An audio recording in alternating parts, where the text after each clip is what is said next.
artists and animators, and welcome to the Animation Trends event. Chike Ekwonu is a builds artist with experience on shows such as Rick and Morty, Solar Opposites, Paradise PD, and in his personal time, Chike experiments with new techniques for building humanoid, alien, and animal rigs, made for artists interested in learning about 2D character rigs. So, Chike, welcome to the stream. Yeah, thanks for having me.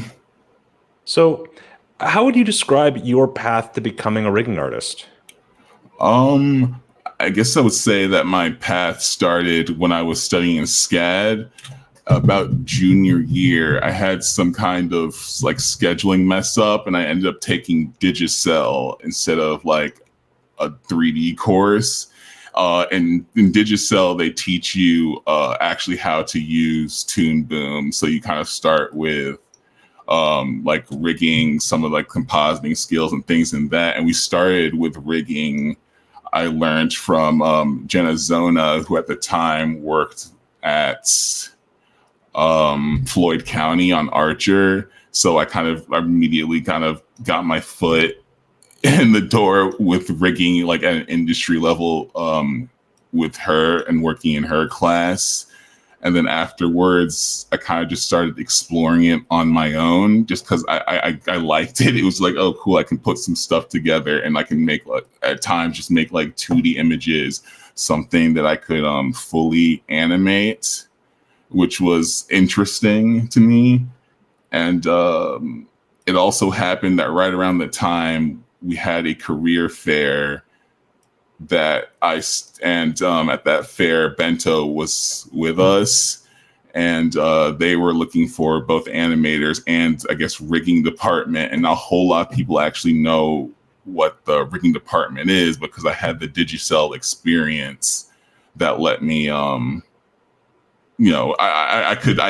had something to present in my portfolio, and they're like, oh, hey, you actually know rigging. And they hired me in junior year. And that's like how I got started. Just like I've been kind of rigging from studio to studio since then.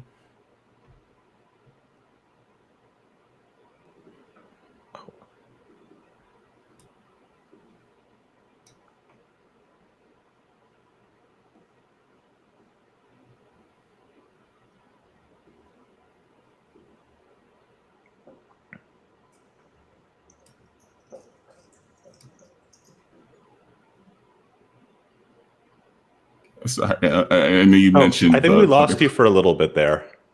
Yeah, no, sorry. I was here. I was wondering about you. I was waiting on you. No, I think maybe you lost connection for a little bit, because I think we may have lost you for a bit. So could we? Sorry about that. Could we go over just a little bit about your experience getting hired at Bento Box? Because I think that's where we lost you. Yeah.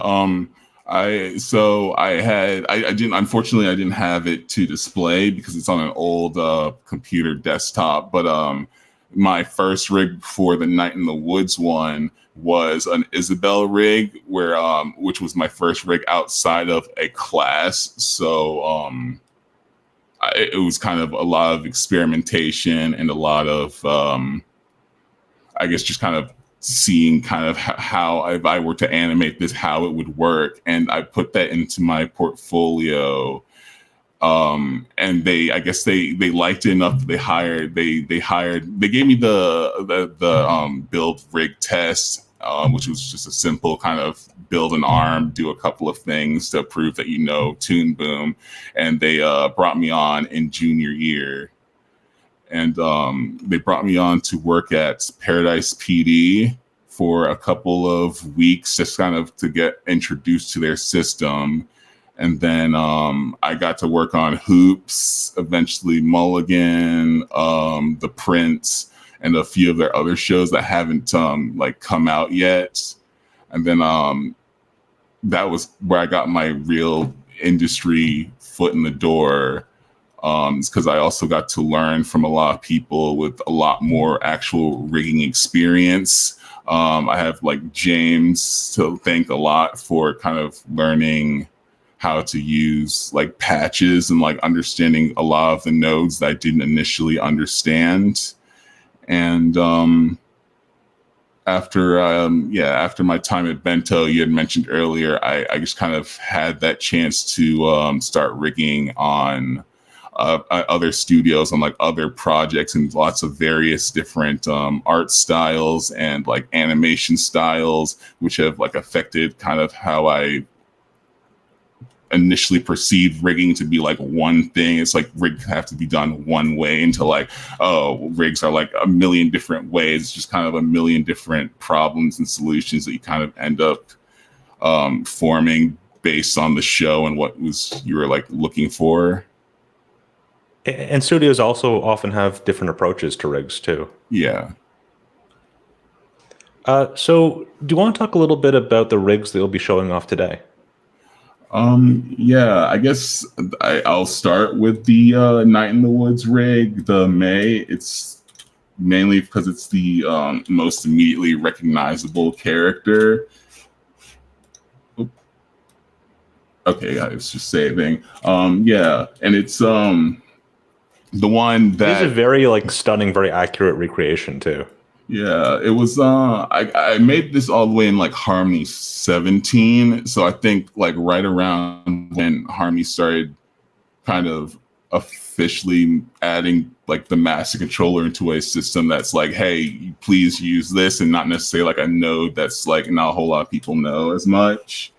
And that was like, okay, this is cool. I can kind of save my keyframes into different poses, and then like have the system essentially just kind of, it's like the pose copier in a sense, just a lot better. And so I immediately started doing it with this design, because I kind of also immediately, I was testing the lineless approach, which was the kind of the biggest hurdle initially for me. Was I didn't know how to make this character come off as lineless and still render correctly. And then on top of that, I was still kind of learning how to use the master controllers and what they can do and what they're used for. So yeah, you can see like this is my whole test file. So I always, after I build a rig, and at least like 3/4 or front, which is usually what I build them in, just because you could basically animate like an entire episode of a show with really just like a 3/4 view, depending on if you how like smartly you use that pose. You can do tons with it. And so after that, I just kind of get to test it a little bit.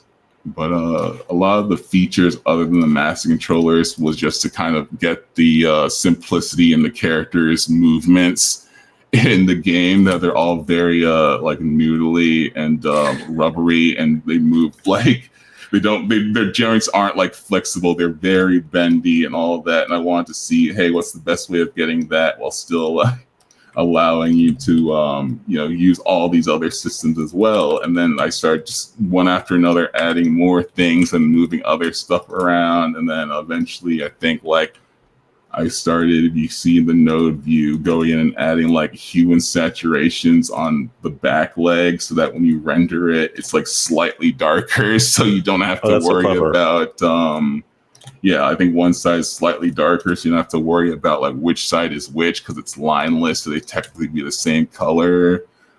And I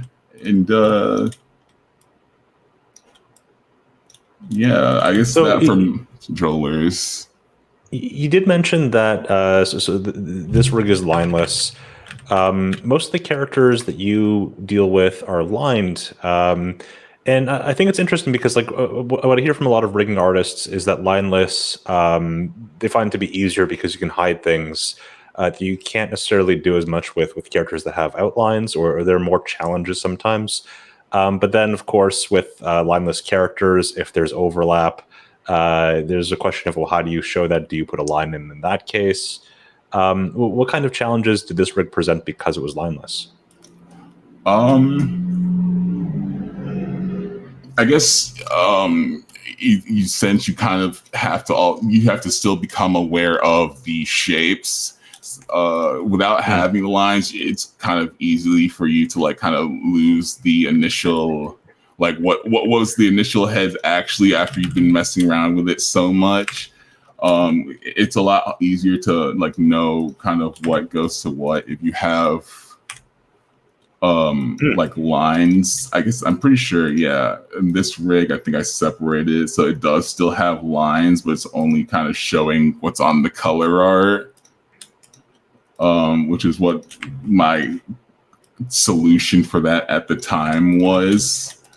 But when you mentioned it does allow you a lot of freedom, that is definitely correct as well, because of really the kind of the same reasons. I can literally make this shape basically anything at this point, because and it won't come off as breaking, and I don't have to worry about the lines stretching or like moving all over the place, because let me turn this off. Yeah, I'll do that now. But if you zoom in, line weight doesn't become an issue. Yeah, I guess you can even see it kind of on. I will use a better rig that's probably got like a funnier example. I got like the Fred Flintstone Family Guy that I literally saw in a one-off gag on Twitter, and I was like, I'm pretty sure I could probably build this. It's not that they got like one expression. You do the Family Guy thing, you immediately kind of know what this is from. But yeah, he's got lines, and like the lines do help make the form, but lines also kind of break after you deform it to a certain amount sometimes. So you kind of also have to be mindful of like how that would come off as rendering, because oh yeah, I guess the camera's too far, but just do know that would be gone. But it does kind of like affect how the lines interact with. I'm sorry, I'm kind of losing my train of thought a bit, but the like lines break. But if you have it just kind of the color, you don't notice that break. You get away with a lot more with shaping, with the deformations. You can get away with a lot more with a singular drawing than if you have actual lines that you have to become aware of, because then you have to start making new drawings if you can't get like a certain shape done. Yeah. Yeah, no, that's a great demo. Yeah, so I'm not like great with my words, but I can definitely rig you an entire example in like a minute. So it literally might just be faster when I have visual representation to quickly show kind of what I was saying in my head. I think we're a pretty visual crowd here. So this is the Night in the Woods rig that you made. Are there any other features of this rig that you want to demonstrate before we go on to the next one? It's real quick, just a fun one is always kind of how to do the hands and how hands will interact with props. Occasionally, if the character picks up something, how are they supposed to do it? For this one, I know the characters have the bendy things, so I just kind of paired the like whatever prop kind of goes into the hand layer to always kind of work with that deformation. So now you don't have to worry about like tracking the bat. It's kind of always part of your hand, which is kind of one of the easier tools. And then just the use of visibility pegs to let you kind of see stuff in OpenGL and then only in render view. So lines like this that appear in OpenGL can only be used maybe for like visual representation, but when you render it, they don't appear at all. So it allows you to kind of like make the shapes that are lineless or cutters or have things intersect and know kind of exactly what that shape will end up being before you actually render it. Just a fast way of making shapes on this rig personally. I guess I also want to say too, I never get tired of seeing sort of rubber hose noodle arms. They're excellent, A plus. And I think it's cool to also see with the sort of prop that you have onto the rig, how it's able to follow along with the deformer. Yeah. It's a lot of fun. I'm kind of better now, so I've been constantly considering going back and rebuilding this rig because I have it on my Gumroad. And it's like it's fun to like work around, but you do have issues where since it's technically one long piece, if you want to have like an overlap underlap thing, it's like one tube. So like if you move this forward or back in Z space, it's like it moves as one piece. Now I usually kind of still have like the I would probably still make this like two parts so that it can still bend If like it's part a of the rubber arm hose. cut in front of something, part of the arm go behind something. Yeah, I would still kind of have it so that you can now like this would be the deformation would be on top of everything, and then it would control the entire arm, but you can still the individual segments of the arm can still be moved forward and back in Z space, so you can still have overlapping, underlapping with like half the arm without having the whole arm having to be in front of the body. Yeah. Yeah, that's cool.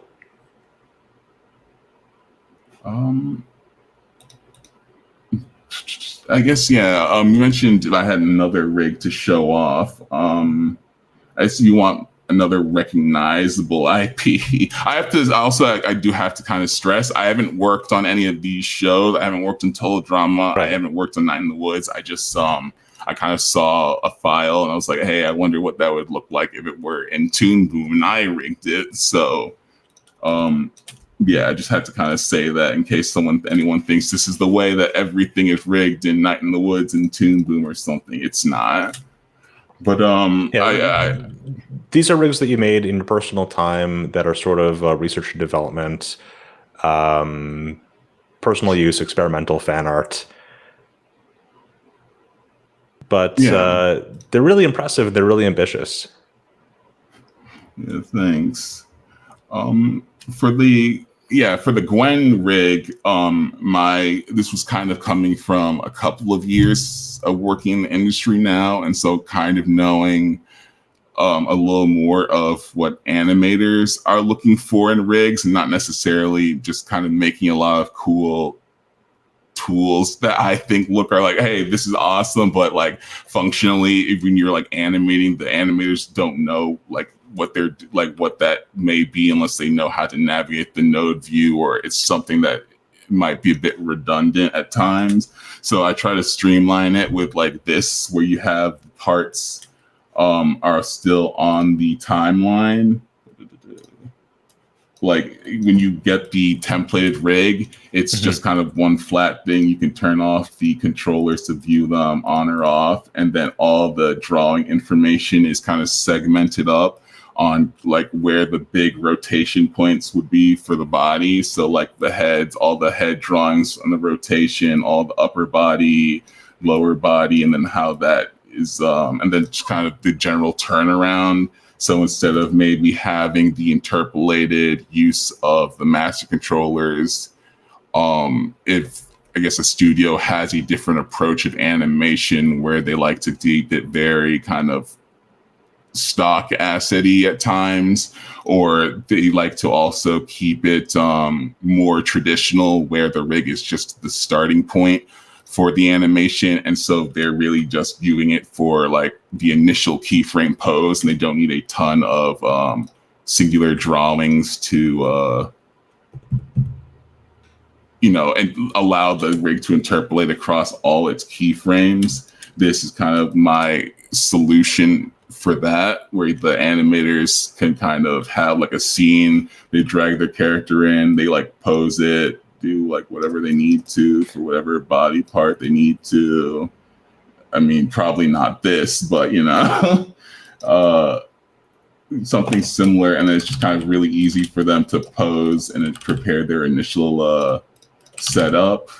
And then if they want to like go in on their own, change the drawings, or like even just use the current deformations to fix things themselves to make it like, if it's for like a simpler scene, they're still kind of allowed that freedom easily. Yeah, and it's really easy to kind of keep tabs of and like immediately kind of go over to another frame and get the drawing you need for that, and then go to another frame and kind of get another drawing. And even if you kind of mess it up and do all sorts of stuff, just using the master controller will kind of like snap it back. You have your original template, and you can, go back to working basically from a fresh view. How many views did you make for this rig? Let's see. So occasionally, let me just grab this. Occasionally, all right, I did flip this. Occasionally, I'll rig like the whole turnaround, so that, I mean, it depends on like the complexity of the character, so that the arms will like stay on the same side when they flip. So like, sometimes like this arm from this profile would be the back arm here, instead of it being like, oh, you flipped it, so it's still technically just the front arm, but like flipped. I might need to make a visual on that.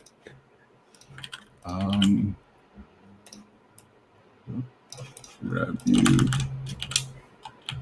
Yeah, right, like you see, there's some rigs where like the front arm is always the front arm, whether it's the right arm or the left arm. Yeah, so even when these are flipped, like this is basically technically just this drawing over here. So the arm that's on the front is always the front. Like you mentioned just a second ago, sometimes I don't do that flip depending on the character, and like, you kind of have to balance with the ease of like making all those additional views. If it's faster to do that, if it's faster to kind of have the animators just kind of worry about the tracking on themselves, because there's a lot of characters, so sometimes you can't do a full turnaround on everyone. It's a game of like balancing with time. Yeah, it's also worth considering too for like character design when someone's making a character that has like asymmetric design. Like let's say they have like a watch or some sort of armband on one arm. If you do that, that means that the rig needs to take more things into account. Yeah, like asymmetrical bits of the rig that don't perfectly translate from a flip can start becoming a nuisance. For the hair especially, it's always, I cheated this because you don't really notice it, but I'm sure technically, yeah, like the hair should not be like, oh no, I did fix. Never mind. I may have actually fixed it in this turnaround, but sometimes when you have the flip, the hair, would technically be the same piece here, and that's not, it wouldn't look correct. I guess it would technically be like that, which isn't right for the character. So you have to now worry about, do I want to change which hair is this piece now? Do I want to flip this one? How will that look like if the animators go from the front profile, which is like this piece, to like, maybe something else that's a lot, it different. So you kind of have to worry like balance between also kind of getting the, figuring out if it's worth balancing asymmetrical elements, or if it's just worth it to just track the whole thing, go around. It might take a little bit more time, but you don't have to now start being like, oh wait, this is supposed to be here, and this is supposed to be over here for this part, and this is supposed to be here. It only shows up on this arm, but this arm is technically the back arm now. And it's like, yeah, you don't have to do that, because it just tracks, each element will just track all the way around. So what was the most interesting or challenging part of this rig? I guess, hold on. I guess the most interesting would probably be the V pegs, which have always kind of been my little favorite staple. I added basically every one of my rigs now, where you'll have essentially like an arm will be a tube or some sort that will patch into the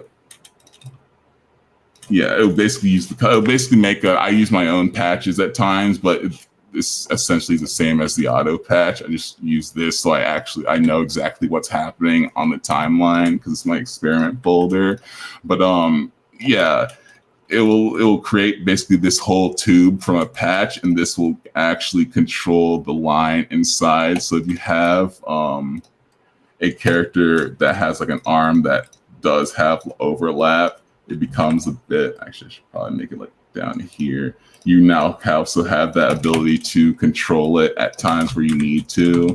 So like the overlap will now stay across the arm because it's part of this cutter, and when you don't need it anymore, you kind of just cover it up and it's gone. It's back to being one piece. If you so that's easily kind of controllable, and it's good for just adding another layer of making the character look less flat by adding, overlaps and other animation elements that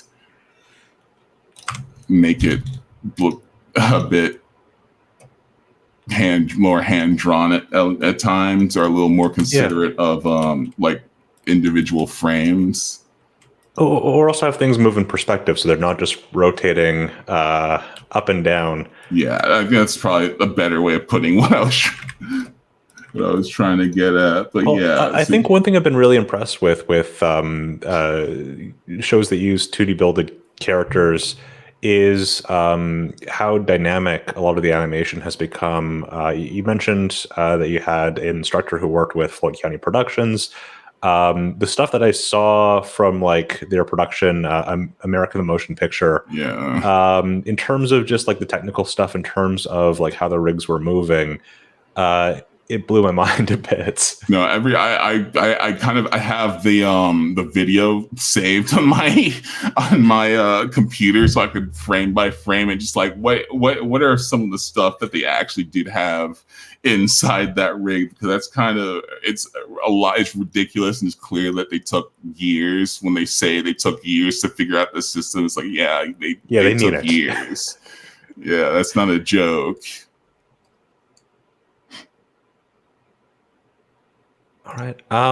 And what features of this rig would you highlight if you're showing this to an animator that you were onboarding at a studio? On this rig in particular, I'm not too sure if I would highlight anything, because it's kind of meant to be a very industry standard type of rig in a sense. Well, not it's meant to kind of be a good middle ground between rigging function and allowing the animators to do redraws more readily if they need to. I guess if you're a production that does do, I know a production like Rick and Morty that does do a lot of even though the characters are rigged, they do a lot of the animation and the in-betweening done by hand. So a rig for this was kind of what I had in mind when working on it, where they do just kind of have the ability to immediately have a starting pose, and they can still just easily animate it by hand, because it's as grouped in and bunched into as small amount of individual drawings as possible into more of a,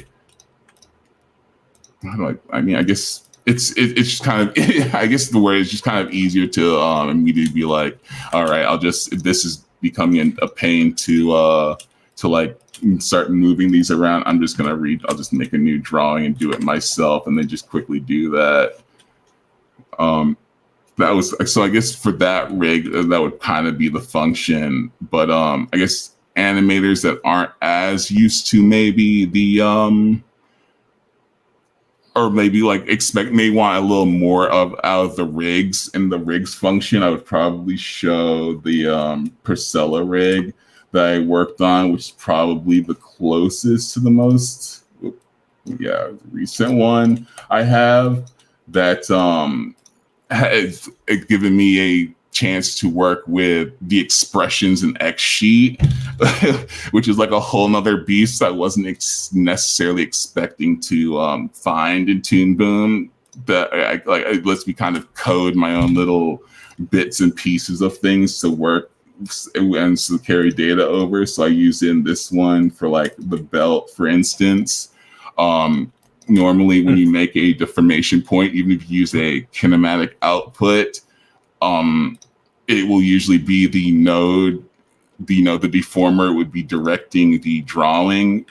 But this way it allows the drawing and the drawing's like angle and like rotation to now affect the deformer and the deformer's orientation. So like it was just like a test of like, posing the belt now in like any way based on the buckle. So you don't have to consider, actually maintaining the shape. Just know, okay, the buckle is in the right place. The belt is going to probably be in the right place.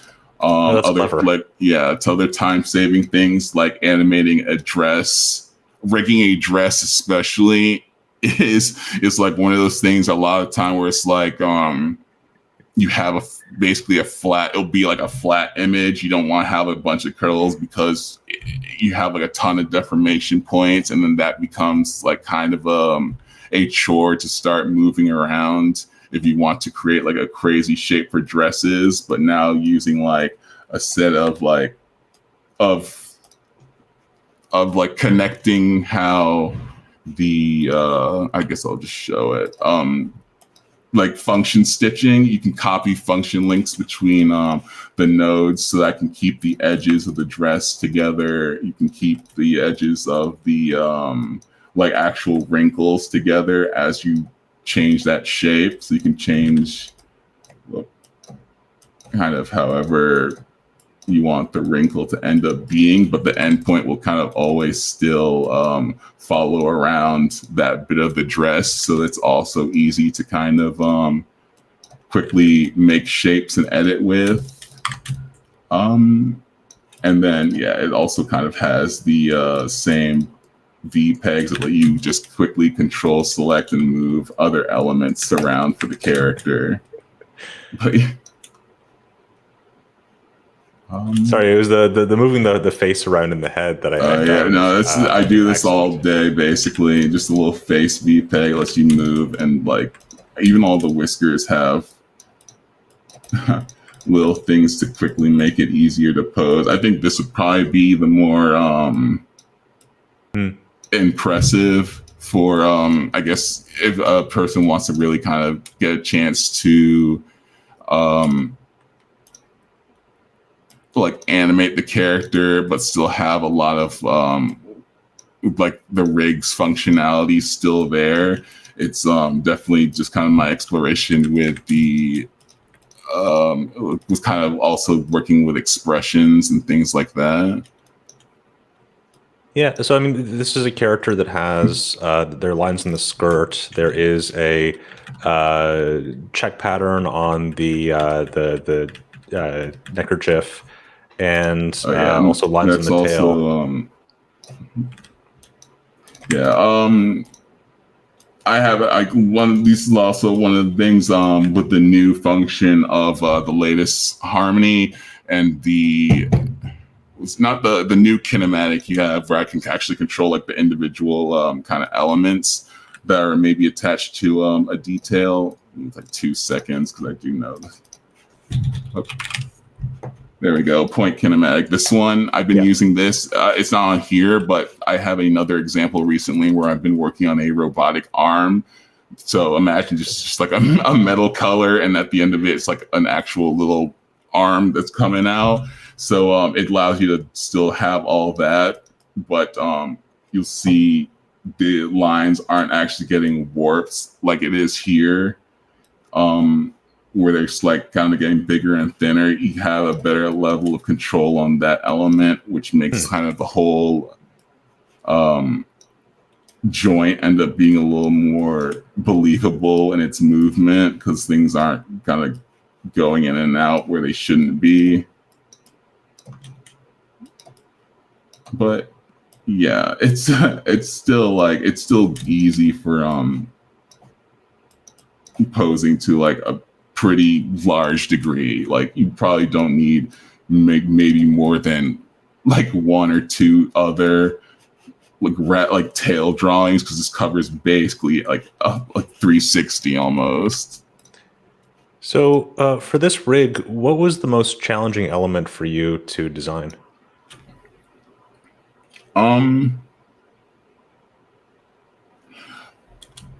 Funny enough, it's not actually the body. A lot of the time, the biggest challenges are all in the face. Mm-hmm. Not even just for like this rig, but rigs in general, because like bodies are like bodies are like you're gonna have the same level of hinges. Like they're gonna probably rotate the same places. So even if like the shape like is thinner, thicker, wider, longer, it's still is kind of going to still be the same almost tube capsulous shape that most joints are, but the heads are always different, and so I have to worry about like hair especially is always kind of the nightmare, is figuring out what's the best system to design the hair. Is it good to give the character like 3 or 4 different braids out front? Is it better to just have like a hairline that chops off all like the head so it looks like they have hair all the way to this, which is what I did here, all the way to a, like an angle? And then like how does that work? You see it like doesn't work. It's like all the way, so I have to add more deformers on here, so if the animators have to actually have like a braid of hair all the way down here, they can still make that shape. I guess, yeah, just kind of getting some of the elements on the head actually working together end up being a lot of the time more complex little bits of the node view, and getting that together, because you're constantly like adding a point, seeing how it works, and it's like, oh, halfway in the turnaround you realize, oh, that point's kind of not working well with like another part of the hair, and now I gotta kind of go back and almost rebuild at times the hair system again, so that the animators can still animate it to a certain degree without having to rely on other drawings. And so that really kind of became the more difficult bit of this rig to add.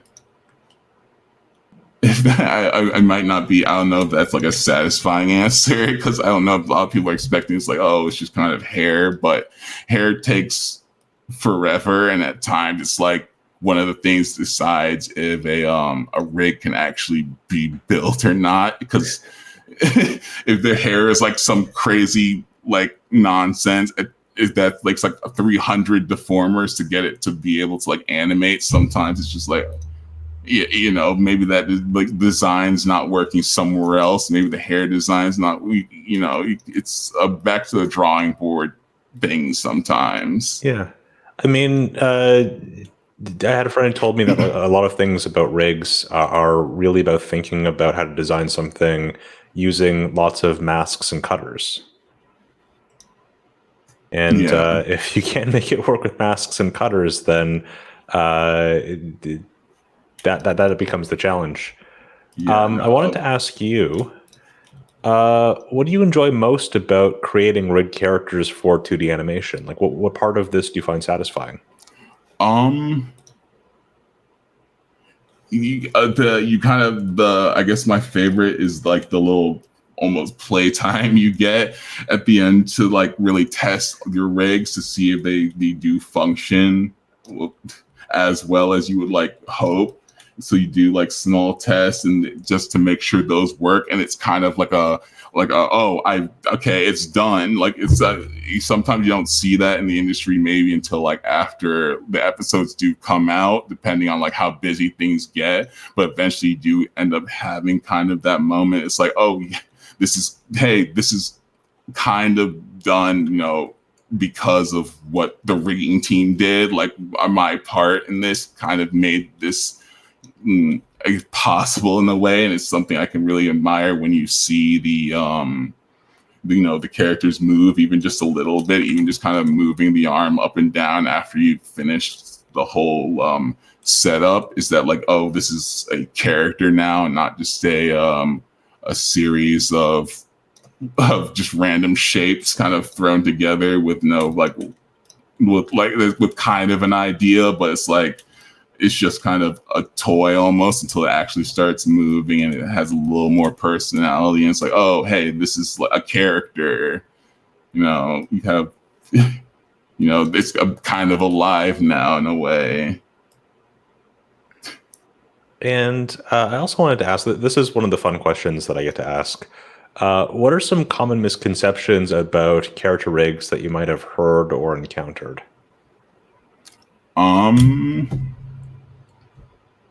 I guess the biggest misconception is usually what I find around kind of the master controller.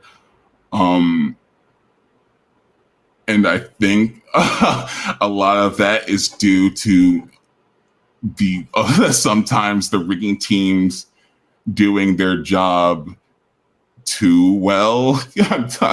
I talk, like the American Motion Picture, especially where their rigs look so fantastic that people kind of forget. It takes a crazy amount of time to kind of to build a rig to that standard. So some people will will occasionally think like, oh, well, you can just take any 2D design, give it to a builds artist or a rigging person and just say like, hey, can you make a master control design on this character and make them like their heads turn around like full 360 degrees, 100. And it's like, you can't do that. And like, oh, eventually for some things you can. Sometimes you literally can't. The design is way out there. Sometimes you can, but it does require a lot of prep time. And then sometimes you can, but it's not what you need for your production. And it's and it's it becomes like a battle, and sometimes we have to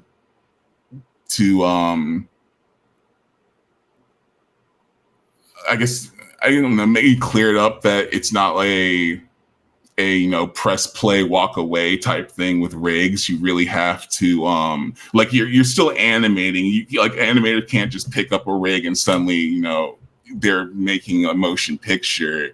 You still do have to have a lot of awareness to the how to actually animate and bring that into bring that into the rigs to make them work. And that's not at times that's not a full crazy and fully interpolated broken up rig for a character that may only be seen for like 2 seconds or may only ever be seen at like one view or like sitting at a desk, and that's the whole thing.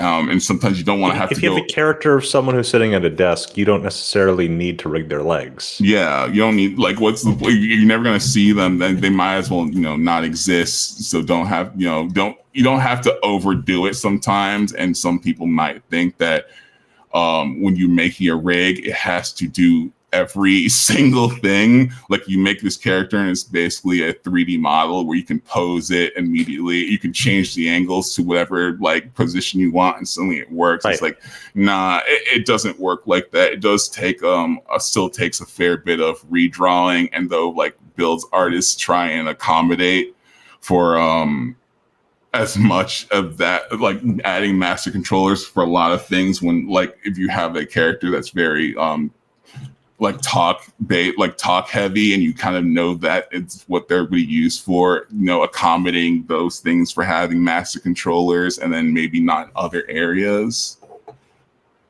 But it's it is kind of like a conception that like rigging is just you can kind of just have a design and it becomes an animation, but it does take a lot of planning, kind of, if you're doing a rig, to kind of plan around what's expected from their movement and what's expected for, what the actual need is as well. So the rig is actually capable of doing that, because otherwise it's just kind of a couple of drawings. One thing I really wanted to ask you, are there any features in Harmony that you've discovered in more recent rigs that you've built that you wish you knew about sooner? Um, Honestly, I think what am I using recently the most? I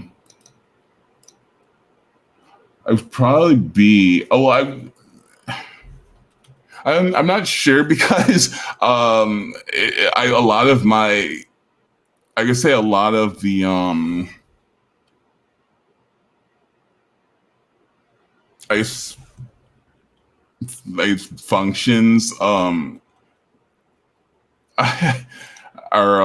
kind of reliant on the cutter. So honestly, if Right. there were like anything, I really can't imagine like a thing being more important than a cutter, at least especially for like rigs, because it's like 99% of, like, hold on, I have a toggle. You can see literally like it's literally like 99% of making the rig actually work correctly is if like cutters work, because as soon as you turn them off, like none of these things actually function anymore. It's like everything. You got cutters over here, you have cutters over there. So honestly, if I would say if I had something, I'd be like, don't worry for me as much knowing all the node library, because you kind of end up overthinking some problems, because usually it is just like just have this cut into this in like a slightly different way, and that's like literally what you probably wanted to get. And do you have advice for animation students who are interested in work as a rigging artist?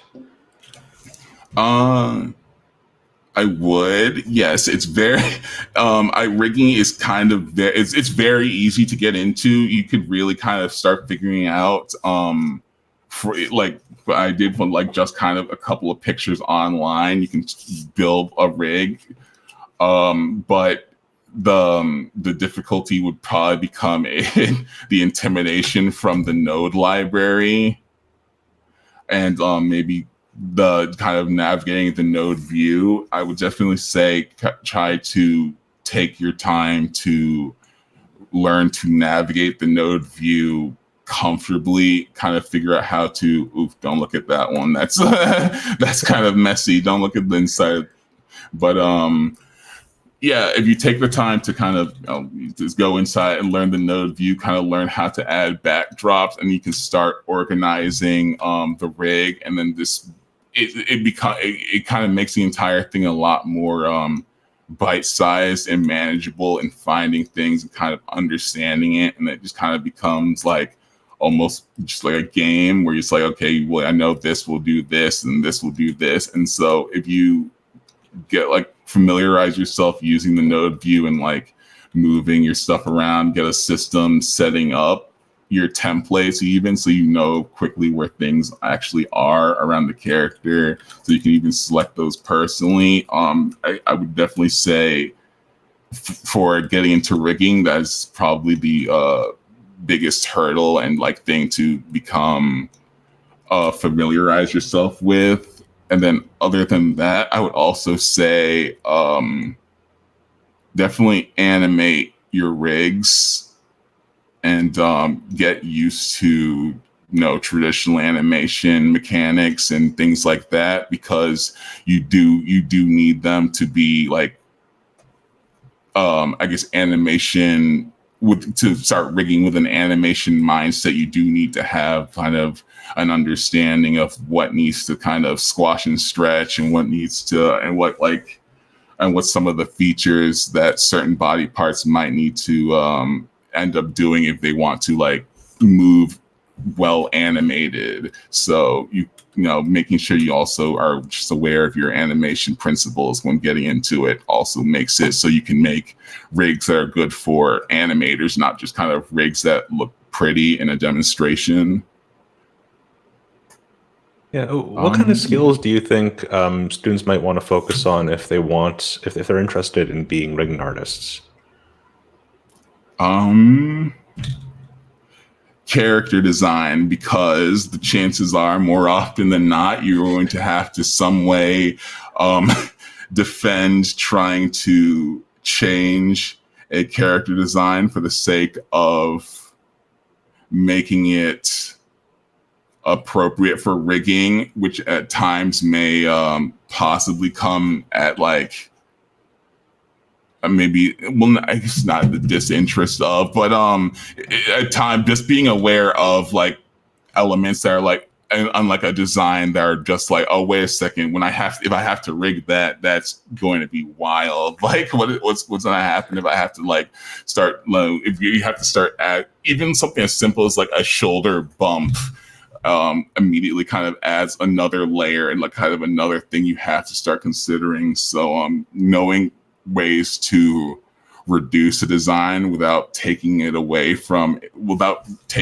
the overall concept of the character away is definitely an important thing to also kind of know when rigging, just so you do know, or you can at least defend a point like, hey, maybe we should make these a little more rounded because having like a ton of like textures, like or like maybe even muscles on an arm to a certain degree or creases, that kind of makes it a little more difficult to either rig or for animators to now use, because we did kind of add that mechanic to the rig and now it's added a level of complexity to actually like animating it after.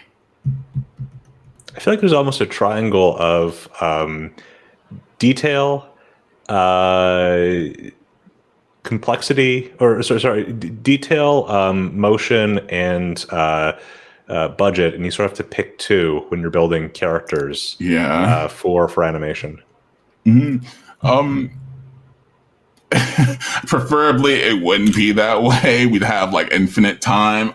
But you do have to. I guess it's kind of realistic that there are deadlines, so you don't have infinite time and infinite money to just kind of do whatever you want. So yeah, it does end up being like a real. You can't have like all 3 bars of fills. You have to have something has to give in other areas. We have a little bit of time left. Do you want to share anything else from any of your rigs?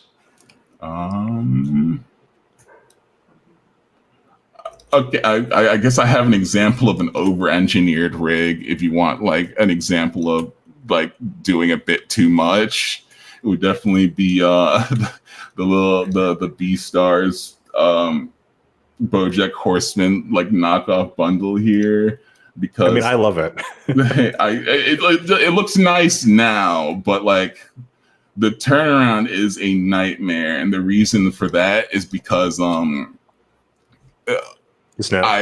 kind of didn't build it with simplicity in mind, and like actually taking consideration to design elements to make it a little more reasonable to track. So there's like 100 different points. Hold on, it's literally like, there we go. So like the whole mouth is like a shape, and it's like in 4 pieces, and then it's like this over here, and then these are all attached to the nose, and then this over here, and then these are, and it's like, no. Yeah, surely there's a better way of doing this, because as cool as it does look like turn around here, there's no way I'm animating this in like any other pose, because as soon as I have to like turn my head literally up like a degree and have to start like, well, I guess I don't know. I got away with it here, but I imagine I need a bit more complex thing. I just now have to start moving like little patterns on the face around. Oh my god, yeah, I didn't do this well at all. But yeah, it's way overdone. So even though it does look good, like it's like when you're doing all this stuff, it's like, whoa, that's kind of cool. It's like, yeah, but if you animate it, you'll hate me. You'll probably just throw the rig away. It's why I didn't ever post it on Gumroad. It's because it's like, it's not animatable at all, really. I'd probably have to reduce a lot of that, which I could probably do now. I mean, I know I probably know how to do it now. I could use the I guess not free transformation. What do I want? Maybe weighted I might use a weighted deformer just to keep that texture in, and that way I would like just be able to control it all in general. But yeah, right now it's just kind of blah. I don't like looking at it. Uh, I still think it's a really cool rig. I think you put I can definitely see all of the work that went into it. So before we let you go, I just wanted to ask you, where can our viewers go to see more of your work on the web? Um, I have my Gumroad, which is psychogoat.gumroad.com. It's kind of where I just kind of post my whole little rig lab. Sometimes, like a number of these are not on there. A number of them that are actually like kind of functional are on there. So the May one's on there, the Wheatley one's kind of on there. Priscilla, I think the Berta one's there too. But I just kind of toss my little experiments onto there. So if you're interested in just kind of rigging, if I did something that was cool that you might want to like use on your own, or you're just kind of curious on like a number of different ways that rigs can be done, I just throw them up on there.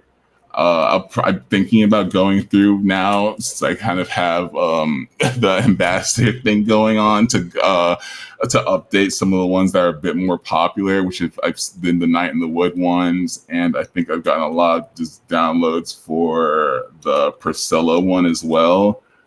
So I'm probably going to be trying to upload those to a more proper, like it's a better rig. It's like maybe 4 years between them. It's going to be a better rig, so it might be a more modern example of rigging if you're interested in that.